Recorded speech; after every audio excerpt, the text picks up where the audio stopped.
bleeding purple and gold. From the heart of Los Angeles, this is the LakersNation.com podcast with your host, Trevor Lane. Hey everybody, welcome to the show. As always, we are brought to you by CLNS Media, and today's show is sponsored by FanDuel. Go to FanDuel.com/LakersNation for an excellent fantasy football experience. And Bombfell. Go to Bombfell.com/LakersNation for $25 off your first order of clothes that are sent directly to your door, and you get your own personal stylist. It's quite a deal. Now, Lakers training camp is coming up. We are just 1 week away, and with that in mind, we've decided to bring in Lakers Nation reporter Serena Winters. She goes to training camp every year, so she's going to be talking a bit about what she's expecting to see out of this year's training camp. We're going to be talking about some of the positional battles and everything else you need to know to be ready for Lakers training camp. Don't forget, if you want to get a shout out on this show, go to iTunes, make sure you subscribe, rate, and review this show, and then in your review, leave a question, comment, whatever you want us to talk about here on the show. I'll make sure to give you a shout out. If you leave your Twitter handle, I'll include that as well. So again, just rate, review, and subscribe to this show on iTunes. You may get a shout out on here. Without further ado, let's get to Serena Winters. She's going to be talking all about training camp. Serena, thank you so much for coming on the show. Of course. I can't believe it's already just about that time. It's crazy, you know, with the way the news cycle was this summer, it was kind of like we almost didn't really get an off season. It seemed like just when everything started to die out, something else happened. Kyrie Irving and Isaiah Thomas get traded, the Lakers get charged with tampering, or some other craziness goes on, and now here we are. The season's about to start already. Yeah, it's one of those things where if you had a camera following around the NBA offseason, it could provide you with a pretty good reality drama show. It's one of those things where, okay, after the finals, you thought you could get a break, and every single week it seemed like whether it was a blockbuster trade or some breaking news, you just couldn't sleep. Yeah, I mean, it's been a whirlwind. I mean, a lot of fun, I guess, but at the same time, there just hasn't really been that downtime. Hey, you know what? You said reality show, and instantly into my mind popped the new Lonzo Ball or Ball family reality show. Ball in the Family is the title of it. Mm-hmm. Have you gotten a chance to check that out? I have. I don't know if there was a third episode, but I saw the first two episodes. The morning after they came out.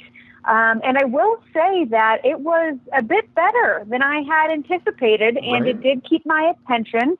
And I didn't really go into it with expectations, but after I watched the show, my first thought, Trevor, was whether you love the Ball family or you don't like the Ball family, they know what they are doing. And what they're doing with marketing, what they're doing with going to Facebook for video, and it was so easy to watch. I was watching it while getting ready in the morning, for work, and just had it on my phone. I just thought to myself, this family's pretty smart. They're doing some things that haven't been done before, and when you do things that haven't been done before, you're going to get a lot of haters. You're going to get a lot of people who don't like what you're doing because you're kind of changing the course. So what I will say after watching that was I was entertained. I'm hoping for Lonzo's mom as she goes through what she's going through. That has got to be tough on that family. But I will also say I do like that what I heard was that the Lakers aren't going to be allowing them to tape during games or during practices, and it's good that they're keeping that separate. Yeah, there definitely needs to be that division, and I think you're right on the money as far as the overall analysis of the show goes. I mean, I also went into it not really expecting all that much out of it. I wasn't really sure what it was going to be exactly, if it was just going to be, LeVar Ball yelling at the camera the whole time, or what we were going to see there. But it actually ended up being pretty darn good, and hopefully the rest of the shows in the series will be the same. I was pretty impressed. I was talking to some friends earlier today, and they were kind of grumbling a bit about LeVar and his antics and everything. And I said, you should check out the show because it shows you a little bit behind the scenes, a little bit of kind of what he's really like, and when he's not really on, when he's not in LeVar mode. I thought there were some of those tender moments where he was taking care of the Ball family matriarch. I'm sorry, I forget her name, but Tina. Tina yes, is her name. There you go. It escaped my mind. Yeah. Tina. She I think it just showed a different dimension, and so I really enjoyed it. I thought it was great, and hopefully we'll see more good stuff from them. But anyway, training camp. That's our main focus of today's show. We want to talk about training camp, which is coming up. You go to training camp each year. You've been to training camp in Hawaii. You've been to training camp in Santa Barbara. What are you looking forward to in this year's training camp for the Lakers? Well, I can tell you I'm not looking forward to not getting to go to Hawaii or Santa Barbara, since training camp is right in the heart of El Segundo this year. But I understand why the Lakers did that. Obviously, they've got their brand new practice facility, and I was in there last week, and that thing is pristine. I mean, it is absolutely beautiful. So from the Lakers' perspective, what that does is it also, we're all going to be talking about the practice facility, right? It's going to be on the cameras. It's going to be everywhere. And it's smart because then you start to get players around the league on other teams wondering about the Lakers facility and this new brand and the new rebuilding. So it's a smart play on the Lakers' part. But the thing with training camp and the reason why teams decide to go to other places isn't just because, it's beautiful in Hawaii or beautiful in Santa Barbara. It's because there's something about getting away from the practice facility, getting away from LA, and actually building that camaraderie somewhere else. And I know that Luke had talked about that last year with going to Santa Barbara and wanting to go there and not be in El Segundo because you can build something like that. Mm-hmm. So the Lakers do miss out a little bit there. Maybe they try to do some trips or something before the season. But when it comes to training camp, I'm always waiting for the scrimmages, right? Because that's the most exciting part for me, where you really get a glimpse into what these guys are, because we're not going to see scrimmages for the first couple days because the Lakers are so young. For new rookies, a very young team, they'll be hesitant to let the media come in and see any scrimmaging right away because they don't want to give off, if the Lakers aren't looking too good. But when it does happen, man, it is so much fun. And I just remember last year, when they didn't just do scrimmaging. After practice, they did something where it was like a one-on-one drill, but there were winners with it. So I remember like Julius Randle battling with Brandon Ingram, and just everybody kind of surrounded around watching these one-on-one battles, and that part of it was so much fun. And they also bring the assistant coaches in to kind of do things. And I remember last year looking over, and Brian Shaw, the assistant coach, is just doing push-ups, right? Because one of the things that they'll do is, okay, if you guys make all these free throws, then Brian Shaw has to do all the push-ups in front of everybody. But if you don't, you have to do suicide. So there's just like a fun new vibe when it comes to training camp that's just so competitive. And with Luke being in second year, I'm pretty excited about it. So Brian Shaw ends up doing push-ups, all these different competitions and things like that. That's something you can expect to see. I think I remember some of the footage that you provided from last year where I remember seeing Brandon Ingram working in the post and hitting some turnaround jumpers over guys, and I think I remember him hitting one over Nick Young. So it's always interesting to see what these guys bring into training camp. Now when they do start scrimmaging, what specifically are you going to be looking for? Are there particular guys that you're going to be kind of keying on, or do you just take in the whole thing, or what's your process there? I first like to see who commands the team. Instead of okay, who's shooting well, who's got their defensive coverages, my first instinct, I think just because I also played sports, my entire life, is that you want to see who's the leader there. And because it's such a young group and so much is expected of these young guys, it's going to be interesting if you can feel who's that leader. And I think a lot of us talked about, like, okay, Brandon is so different this year. And even Brandon himself said that he knows this year is going to be so different for him in terms of that vocal leadership. And we saw it when we talked to him after that first game at Summer League. But actually getting to witness it is completely different. And then remembering that he's only 20 years old. So we're expecting a leader out of a 20-year-old. So just kind of seeing that dynamic, and then beyond that, I mean, seeing how everybody responds to Lonzo's style of play, how he commands the floor, how he's thinking 2 steps ahead of the rest of the guys, and other guys don't even know they're open when they're open and they get the pass. That I'm very excited about. So I would say, in terms of the thought process, like I said, number one is the leadership, and how is everybody gelling? How is everybody communicating? I remember last year there kind of being like a lot of laughter, people yelling, but all in good fun. And that is so important when you're trying to build such camaraderie around such a young and immature team, because you're asking so much maturity out of such a young group. But that camaraderie really brings it together. So I'm really looking forward to that. Serena, we're going to pause for just 1 second so I can tell you a little story about Bombfell. So here's the deal. I am terrible when it comes to picking out clothes. I hate shopping for clothes. It's just not my thing. And I am notoriously bad at finding things that match. And no joke, the other day, I came home and my wife took one look at me and she said, "That does not match. You can't wear that shirt with those pants." And the real kicker was that combination of shirt and pants had been in my rotation for about 6 months or so. She had just never seen me wearing that. Our schedules hadn't overlapped to where she had seen me wearing that together. So for 6 months, I was regularly walking around in clothes that do not match. And I had no idea, because that's just kind of how I am. And I think there's a lot of guys out there that are like that, not really sure what goes together. And it's just not an enjoyable experience for me to go out clothes shopping.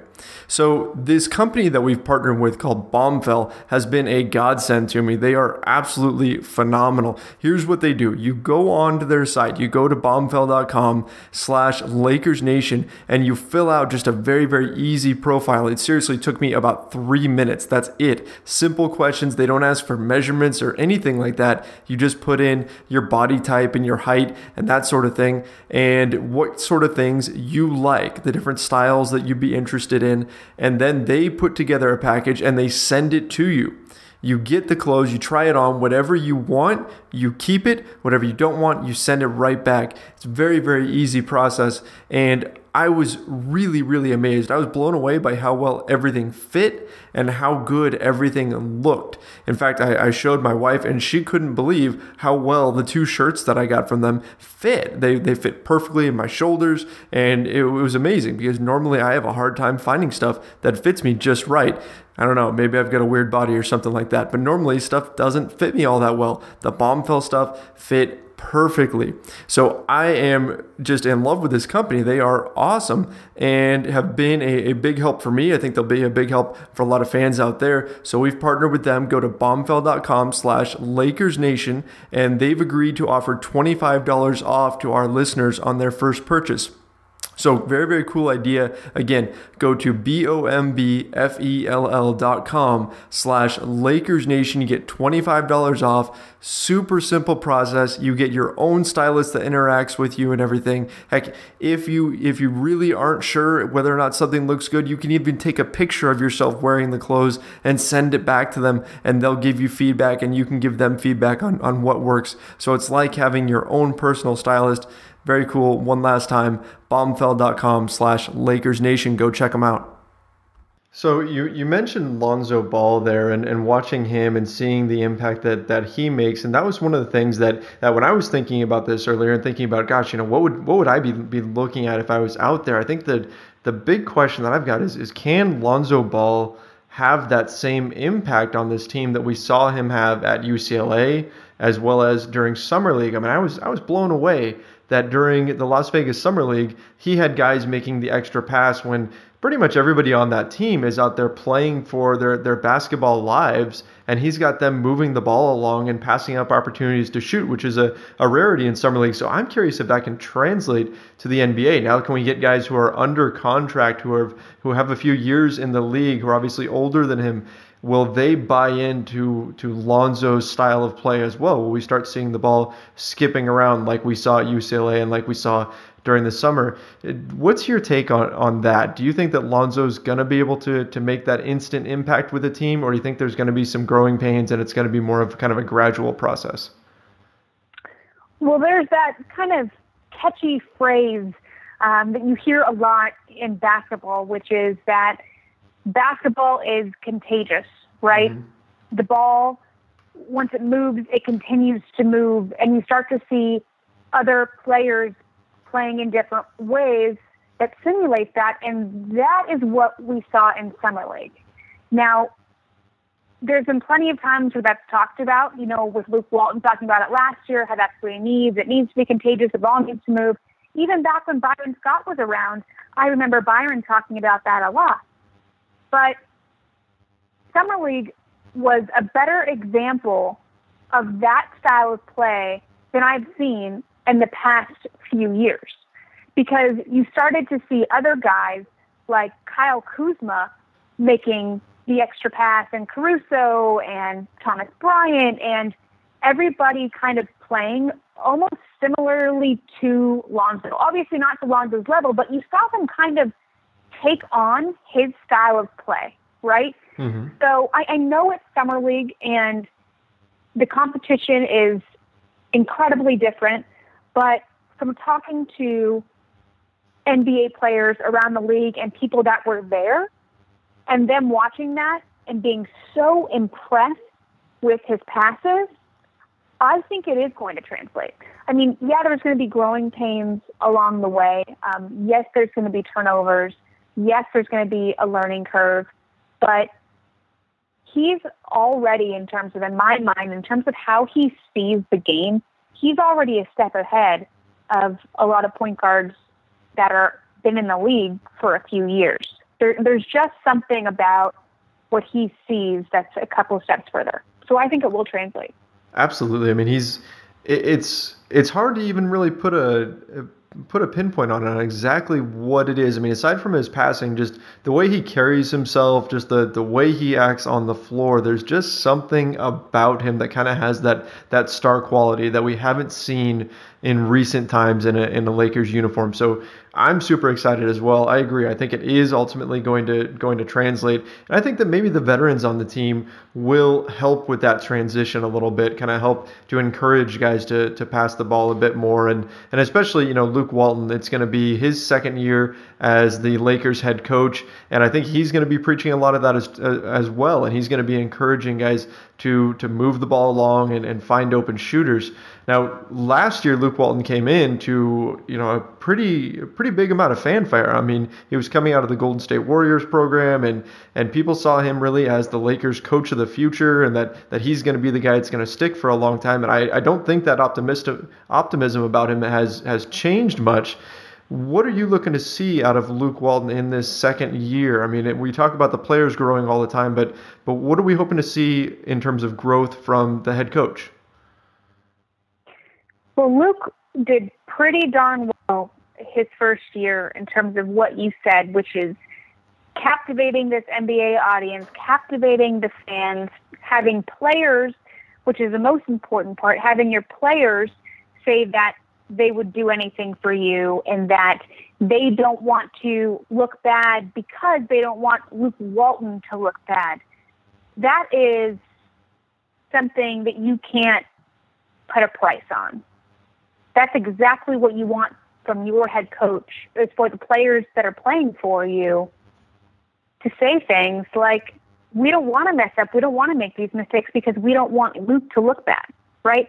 That means that Luke has been creating something, which is so impressive for just a first-year head coach, because he's able to relate to these guys. You hear it over and over again that he's a player's coach, because you hear nothing but how much players love him. I have not heard a negative thing about Luke from anybody that played for him last year, which is pretty amazing when you consider the Lakers only won 26 games last season. So to be able to carry that throughout the year after starting out so hot, what were they, 10-10 to start last season, and then to only get 16 wins after that, there were some trying times last year. What was it, in December? Didn't they only win like 1 or 2 games in December? I mean, there were some months of some really bad losses and some trying times, but they still all respected Luke, and that was a big thing. In terms of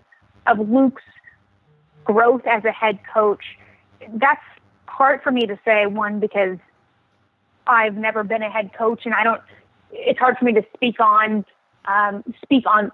that, and you don't have a lot of things like stats to measure, coaches' growth. But what I will say is he talked so much about how defense was going to be such a priority last year, and they were still the very last, and I mean dead last in the league in defense. So that's something that I'm sure we'll hear preached again during training camp. But if we look back at the end of the year and look at the stats and we think that coaching has anything to do with that and they're still 30th, maybe that's, somewhere where we hope that he grows.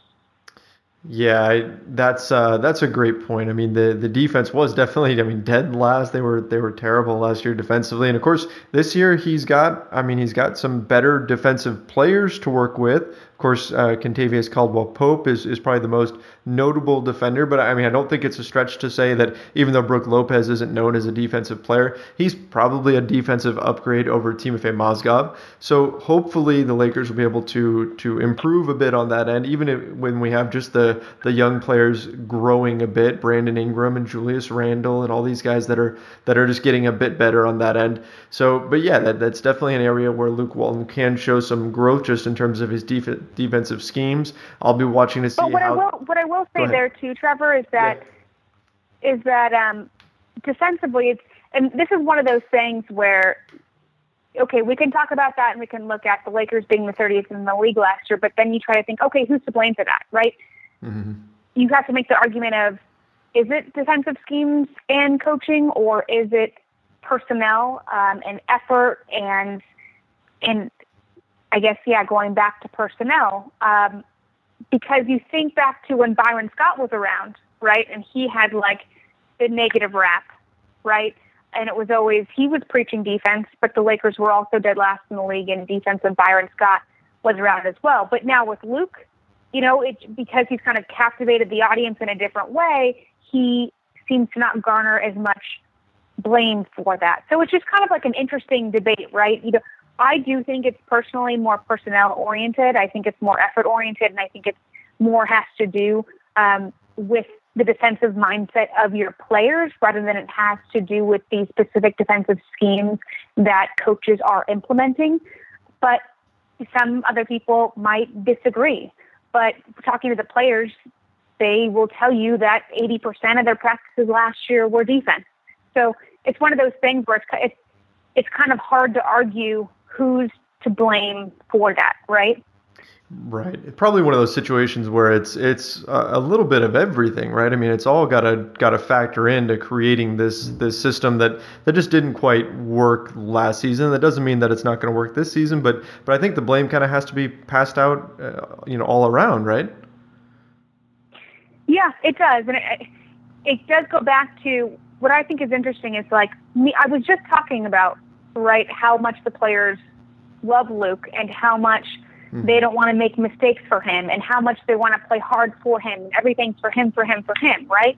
But then when you watch the games and see them be so lackadaisical on defense, and especially when it's an effort thing, then it's, okay, well, maybe some of these players need to look themselves in the mirror and start practicing what they're preaching, because although you can say you're doing it or you would do anything for Luke, when you watch the film back and you're seeing the laziness on film,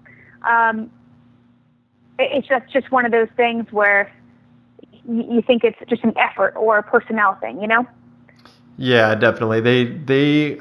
There were times when they played defense well last season, but they were few and far between. And so this season you have to hope that they're a little bit better prepared and that they can improve. I mean, improvement would be anything basically. They were dead last, so the only direction they can go is up at this point. I mean, if they end up say 25th in the league defensively, maybe 24th, 23rd, somewhere in that region, then I mean, hey, that's an improvement, and then you can just keep growing from there. But it's definitely going to be one of those areas that we're going to need to keep an eye on, and certainly an area that Luke is going to be drilling a lot, I would bet, in training camp as he's trying to integrate these new pieces into the Lakers system. So, Serena, let's take a quick little break here. I got to ask, are you, I should have asked this ahead of time, but are you much of a football fan? I am. It's hard to keep up with during the NBA season, but I do play fantasy, and I am a football fan. So you play fantasy football. Do you happen to play in like the weekly leagues, or do you play in the season long leagues, or what do you do? So it depends. This year I'm just playing in a standard fantasy football league weekly. Okay, so we have a new sponsor, and that's FanDuel.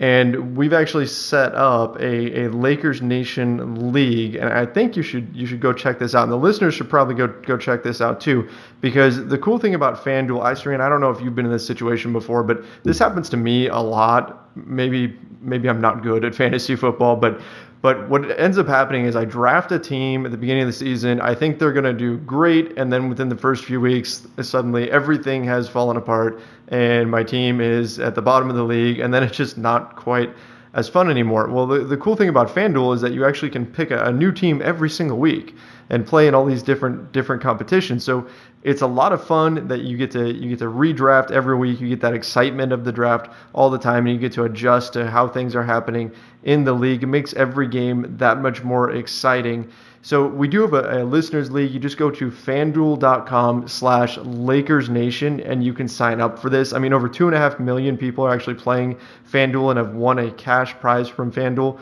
So it's an awesome program and great system. I love FanDuel. It's a ton of fun. Cool thing is you can try it for free. No deposit required. Visit FanDuel.com to claim your free contest and play for a share of $10,000. I could certainly use $10,000. That would be awesome. Just sign up and use the promo code LakersNation. That's FanDuel.com, promo code LakersNation, void where prohibited. Serena, definitely appreciate if you go sign up for our Lakers Nation League, and I'm sure that some of our listeners would love playing against you on there.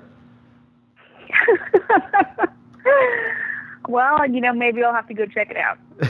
Definitely something to look into.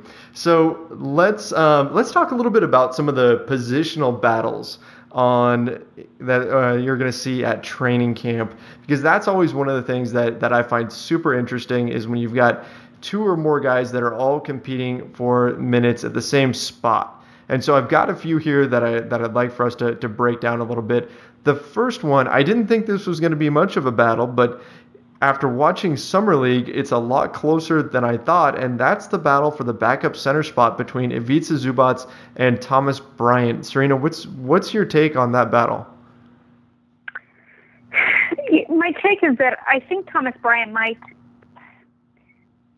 not see as much time as people think he's going to see this year. But with that being said, because you brought up Summer League and Ivica Zubac, he had a rough Summer League. He really, really did. And that was one of those things where he didn't even look like he was better than the rest of those guys, right? So with a guy like Ivica who played last season, you would expect to kind of see him be able to take over a bit in Summer League.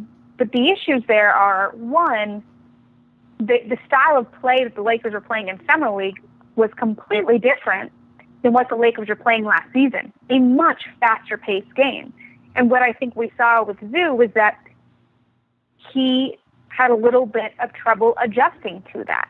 And obviously that's the type and pace of play that we are going to expect from the Lakers next season, or this upcoming season. So hopefully Zoo was able to put a lot of time in after Summer League, get a good sense for the type of pace they're trying to run and how he needs to change his game to be able to fit into that.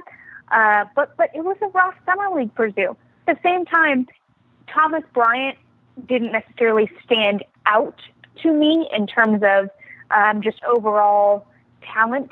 What I loved about Thomas was his heart and his fight, and I loved when he was on the court because you could just see that he has so much heart for the game, and that will translate. But he's just got raw talent, and he just needs time. He needs a lot of time. And the upper hand that Zoo has is he does have a year in the league, and he does have that time, which is why, if I had to guess, that Zoo would get that spot for those types of minutes.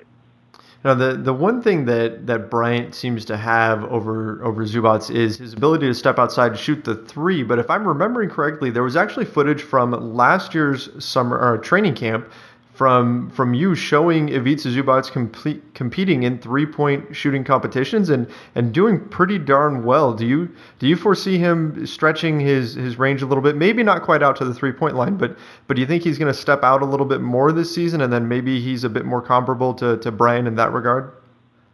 I think he's pretty comfortable out there, actually. I know that's definitely something that he's worked on and is something that he's wanted to do. The hard part with him is that wasn't a shot that he had been working on his whole life, because where he played in Europe, they didn't allow him to shoot that. So really, he's only had about, a season to try to perfect that shot, and he's done pretty well with the time that he's given. So I do see him extending his range a bit. So let's talk a little bit about the backup small forward spot. I mean, we can assume at this point that Brandon Ingram is the team's starting small forward. I can't see them going any other way with that. But behind him, you've got Luol Deng, who has an enormous contract. He has 3 years left at just over $18 million per season on average. And then you also have Corey Brewer, who's actually on an expiring contract. Both veterans, both known as being pretty good guys around the league and good mentors and all that. Do you see one guy as having a leg up over the other in terms of that backup small forward spot, or do you think it's just going to be kind of by committee, or how do you see that all breaking down? Man, that's so hard. This whole situation with Luol Deng is pretty difficult. I even feel for Deng, even though the rest of the fan base doesn't, because of the money scenario, which I completely understand. I'm not talking about that. I do think it was a bad contract. I do think he's overpaid, yada, yada, yada. All that I agree with. Just in terms of, okay, imagine yourself, you're a guy who knows he's kind of on the down years of his career. At least he's not in his, let's just say he's not in his prime anymore, right? You would agree with that? Yeah, I'd say so. And it's been made pretty clear that if the Lakers could, they would do anything to be able to unload that contract, right? Yep. So Deng knows that he is not wanted per se here. And that changes a guy. I remember when Deng came to the Lakers, I cannot tell you how many people told me, you are going to love Deng. He is such a great locker room guy. The media will love him. The players will love him. He'll do so much for the young guys just because he is a good guy. And what I think happened was, I think it was just a hard year for him because he realized the Lakers weren't going to use him and didn't utilize him and really wanted to unload him. So I think that his heart isn't in it, right? And when your heart's not in something and your heart's not in what you love to do and your heart's not in your job, that's going to kind of change a little bit of who you are and how you act, right? So I can't see Deng having his heart in it to fight out for these battles after what happened last season, if that makes sense. So I'm kind of curious to see how he acts in training camp and what that's like, because to me it's kind of like an awkward situation.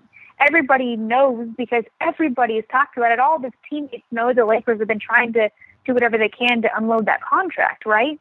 So it's just, that's one of those pieces of the camaraderie part that's going to be hard to fall, in my opinion. Yeah, that's a great point, the mental side of it. You know, I'm actually writing an article right now for LakersNation.com about potentially resurrecting Luol Deng and kind of what he could do to get his career back on track and everything, and seeing if maybe he can do something kind of similar to what Nick Young did last season, where he kind of was on the brink of being gone and being kind of banished from the team, and then suddenly he comes on strong and he proves everybody wrong, and now he's a Golden State Warrior and probably going to win a championship. So can Luol Deng do the same thing? And the approach that I took at it was I was looking at okay, his shooting percentage was 45% for his career, and he only shot 39% last season, and he didn't have his legs under it and all that. But I love that you just got into the mental side of it, because I didn't take that approach. That's a really, really great point, that he knows that he's not really wanted there. And I think that as fans, you mentioned that everybody kind of hates him for his contract and everything. I think as fans, we sometimes have to be able to separate the player and the contract. Luol Deng himself is not a bad guy. Even bringing him on the team was not a bad idea. The amount of money they gave him and the years they gave him was a mistake. But he is the kind of mentor that you would want around a young guy like Brandon Ingram and like D'Angelo Russell, who was with the team last year, and Julius Randle and all these other players. And like you said, he's known around the league as being a great presence in the locker room. So there's value there, just not the value that you would expect out of a guy making as much money as he is, right? I mean, so yeah, it's going to be a tough season for Luol Deng. His name's going to be in trade rumors all the time. I mean, that in and of itself may give Corey Brewer a bit of an edge, because he's not going to have all of that hanging over his head. It's going to be for him just go out there and play. He's on an expiring contract, so he needs to go show what he can do, right? I mean, that's kind of the way I see this breaking down. Do you agree with all that? I do. And you mentioned the locker room stuff and how he's valuable in that way.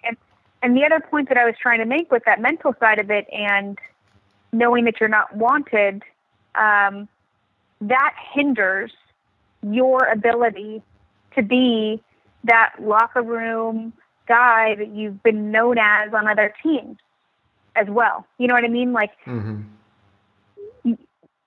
because of the situation, even having Luol around as like this so-called, good for the locker room vet guy, it probably hasn't been doing that much, especially as of late, because he probably hasn't been investing himself in this young core when he knows that he's not being invested in. Now, he has the money. I don't mean invest in terms of the money. I just mean, when you know that you're not wanted, it's hard for you then, right, to try to invest your time into helping out others, if that makes sense. I'm not saying he's not helping or he's not doing this or doing that. I just think that he's been a bit distant from everything. And understandably so. I wouldn't want to be around all this, or even I know he's been back home and in South Africa and doing things and stuff over there.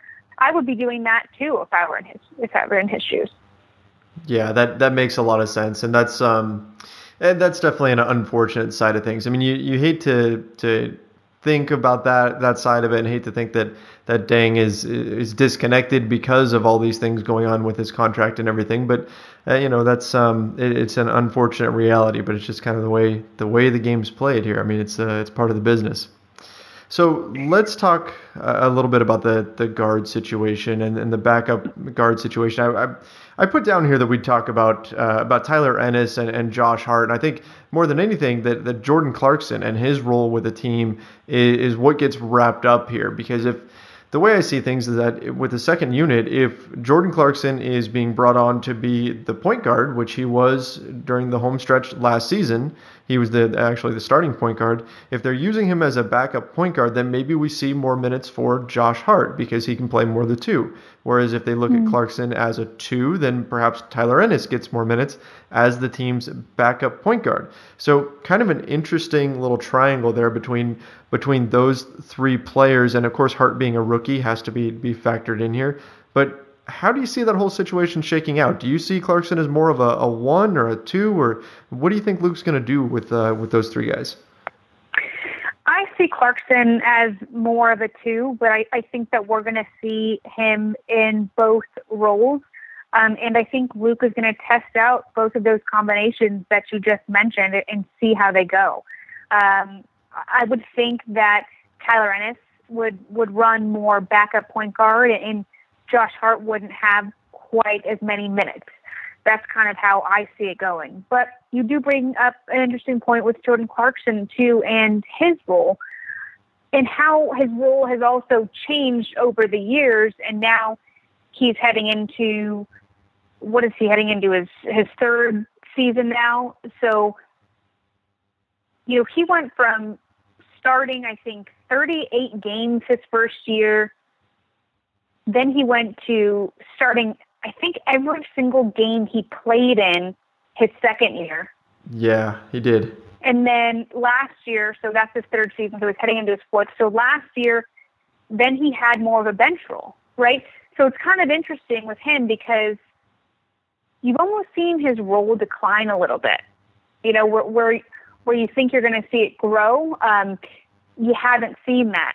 So this is, I think, a big year for him too, and his growth and how he's going to fit into a team. And is he going to be just that off the bench guy?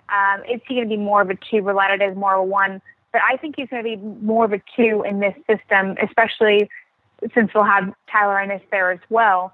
But with how Luke plays, we're going to see a bit of both. Do you think, you know, you mentioned that Clarkson's role has kind of diminished. Do you think his skill set has actually declined, or is he? I mean, this is a guy who was first team all rookie, put up some great stats as far as his play in the point guard spot, as you mentioned, and it feels like he's just kind of out there in the wind, like he hasn't quite locked down that role yet. Like we're not even quite sure exactly what he is. Do you think has his skill set really grown, or is he just stagnated, or what do you attribute that to? I would say that stagnated would be a little bit more of the appropriate word there. And I think that also has to do with expectation, right? You got to remember, Jordan Clarkson was a 4-year guy. So when he was a rookie, he was a bit older than the other rookies. He comes out as a rookie, and he does incredibly well in the league that rookie year, where you go, wow, this is a great pick by the Lakers, getting him in the second round. So then we go on to that second year, and you have high expectations. And he starts, like I said, every game, and he has this big role. But we still didn't see a ton of improvement there, although he did get a lot more time. I think he averaged like 7 more minutes a game his second year, but his shooting percentage didn't get any better his second year. His defense didn't get any better his second year. I mean, he definitely scored. He scored over 15 points a game his second year, but we didn't see. I think everybody was also hoping that he could turn into kind of an elite defender, and he's just nowhere near that yet. And then so his third year comes around. He's talking about really trying to improve that 3-point shot. But instead, we saw that decrease a little bit in this third year. So his shooting, where he was hoping for it to improve and saying that he worked on it there, I think he shot 32.9% last season from 3. He needs to be better from deep in his role and in the role that he wants to play.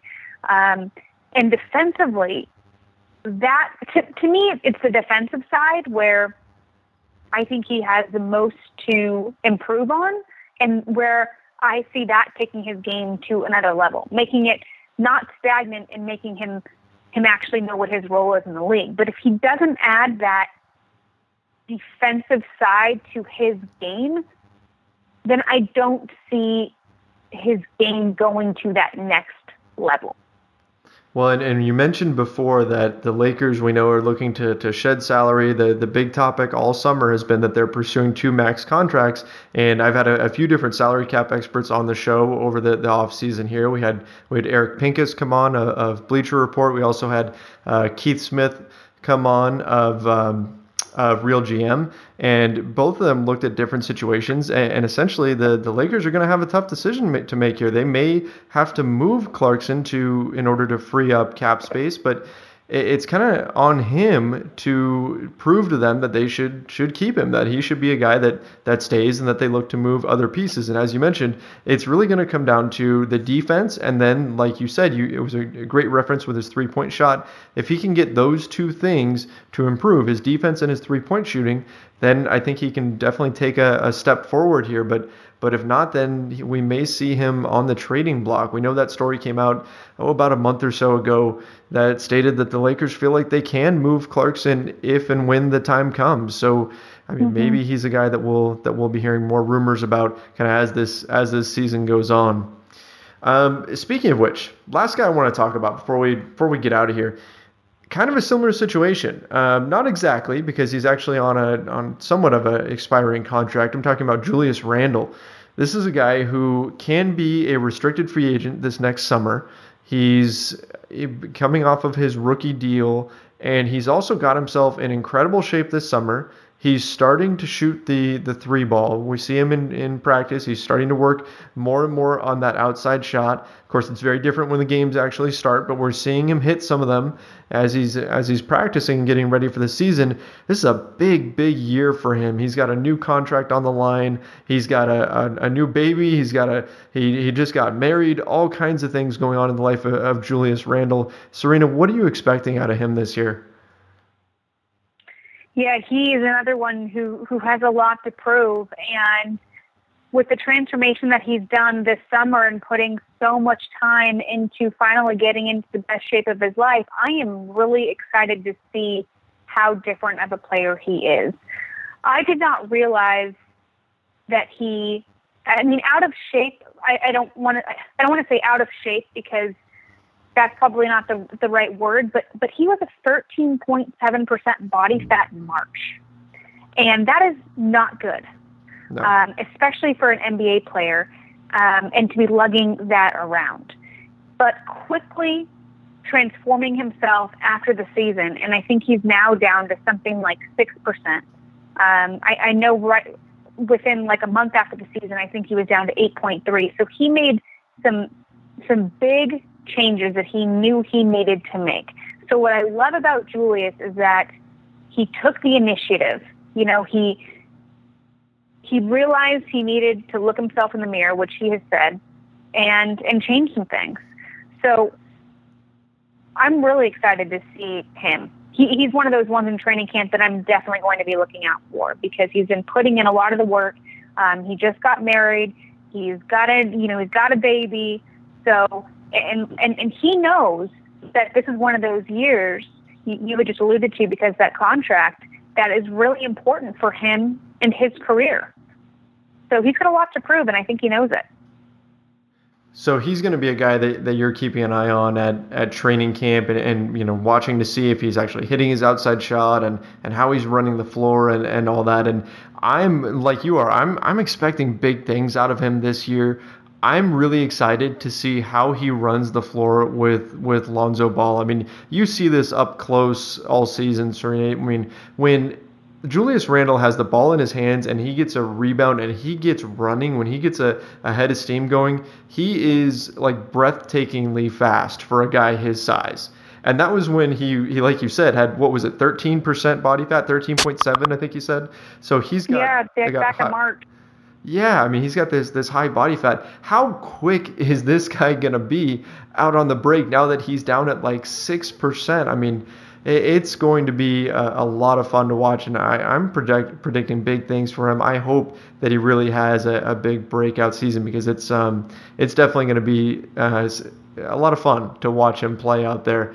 Anything else that you're going to be looking from him when you see him out there? You're going to be looking for him to kind of take on a leadership role, or is that not really his personality, or what are you hoping for? Well, he has been around the team now for a few years, so in terms of leadership, he should be one of those guys that the rookies can go to and ask him for things. But I don't know. I've never really looked at Randle as like the leader of the team. I just, for whatever reason, I haven't really seen that, and I don't anticipate that. If that ended up happening, that would be a pleasant surprise. But I don't think that that's really what he feels like is his role. I do hope that he's incredibly more vocal on defense, as I hope that the entire team is, because they were way too quiet on defense all year last year, and you can't play defense without talking. So you noticed that from being there at the games and everything, that they didn't talk enough, and yes. so yes. So hopefully that's sitting there. I was always wondering. I'm like, I can't. They're not talking out there. Like, and that's you have to be communicating. You got to be communicating who's got the help. You got to be communicating with the help's got the helper. You got to communicate on the cuts, and you just didn't hear that. And I think what happened last year too with all the losing is once you continue losing, you, for whatever reason, you become even less likely to communicate. Yeah, that's a great point. That's definitely something that they're going to need to work on as far as talking and all of that goes. One other thing that brought into my mind is D'Angelo Russell. With him being gone, that's going to shift the team dynamic a little bit. I've had a few guests on this show that have sort of danced around this idea that D'Angelo Russell maybe wasn't the best guy in the locker room, that he wasn't always the guy who was on the ball and really keeping guys motivated, and it wasn't always just this team first personality to be around the team. Did you notice the same thing? Do you think that's going to change the dynamic a bit in a positive way, or what's your take there? Look, I think everybody expected a lot of D'Angelo. When Kobe was gone, everybody was saying, who's going to be the leader on the team? For whatever reason, that's always the big headline, every year is who's going to be the leader. And I think D'Angelo was just too young and a bit too immature to really take those reins and use them appropriately, use them maturely. And I think that was it. He was young. He's still young, and sometimes guys aren't ready for that big role. And I just don't think that he was at that time. Fair enough. Yeah, I think that maturity and age definitely can go hand in hand. Certainly know that I wasn't the most mature person, still probably not, but I wasn't the most mature person when I was D'Angelo Russell's age. So, certainly we can forgive him a bit there. And of course, we still wish him the best, even though he's a Brooklyn Net now. And we hope that he finds success. Well, Serena, I have taken up more than enough of your time. Thank you so much for joining me on the show today. Really appreciate your take on training camp and everything else that has to do with the Lakers. You're welcome, Trevor. I'm sure we'll be talking after camp. Yes, definitely. We'll have to bring you in to give us an update on everything that you saw there and just kind of how everything went with the team. Once again, that was Serena Winters, does a phenomenal job for Lakers Nation as our lead reporter. She's at all of the games, at training camp, of course, doing phenomenal videos. Go check out the Lakers Nation YouTube channel and, of course, our Instagram account as well. Serena helps out with that and does just a masterful job for us at Lakers Nation. That's going to be it for today's show. Don't forget to go check us out on iTunes, TuneIn, Stitcher, the CLNS Media app, and of course LakersNation.com, where we try to be a one-stop shop for all things Lakers. Anything you ever want to know about the Los Angeles Lakers and what is going on in their ever-changing world, you can find at LakersNation.com. That's it for today. My name is Trevor Lane, and this has been the Lakers Nation Podcast.